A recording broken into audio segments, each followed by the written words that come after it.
बहुत प्राचीन समय की बात है। पृथ्वी पर अत्याचार बढ़ गया था। असुरों का राजा रक्तबीज अपने वरदान के कारण अत्यंत शक्तिशाली हो गया था। उसे यह वरदान प्राप्त था कि उसके शरीर से गिरने वाली रक्त की हर एक बूंद से एक नया असुर जन्म ले लेता था। देवता, ऋषि और मनुष्य सभी उसके आतंक से त्रस्त थे। धरती कराह रही थी।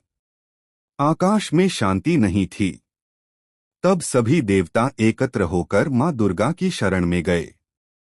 मां दुर्गा ने कहा, जब अधर्म सीमा लांघ जाए तब शक्ति स्वयं प्रकट होती है। मां काली का प्राकट्य।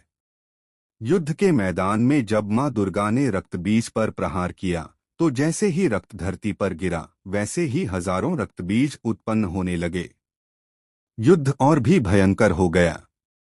तभी मां दुर्गा के मस्तक से एक भयानक और दिव्य शक्ति प्रकट हुई। वह थी मां काली।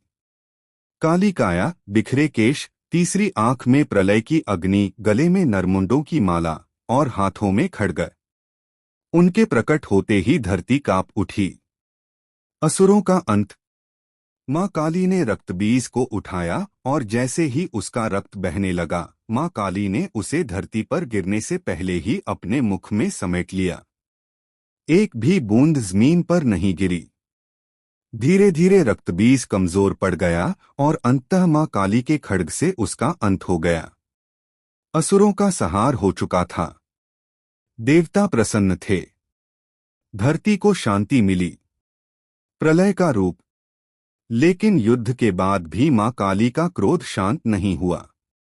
उनका तांडव चलता रहा। हर दिशा में उनका उग्र रूप फैल गया। देवता भयभीत हो गए। यदि यह तांडव न रुका तो सृष्टि का अंत निश्चित था। तब भगवान शिव स्वयं आगे आए। भगवान शिव और मां काली। भगवान शिव युद्धभूमि में जाकर मां काली के मार्ग में लेट गए। जब मां काली का पैर शिवजी के वक्ष पर पड़ा तो उन्हें आभास हुआ कि यह तो स्वयं महादेव हैं।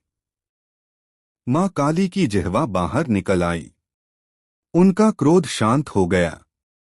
आंखों में करुणा भर आई।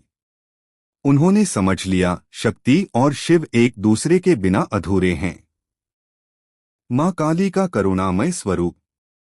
जिस रूप से असुर कांपते थे उसी मां काली का हृदय भक्तों के लिए मां के समान कोमल था।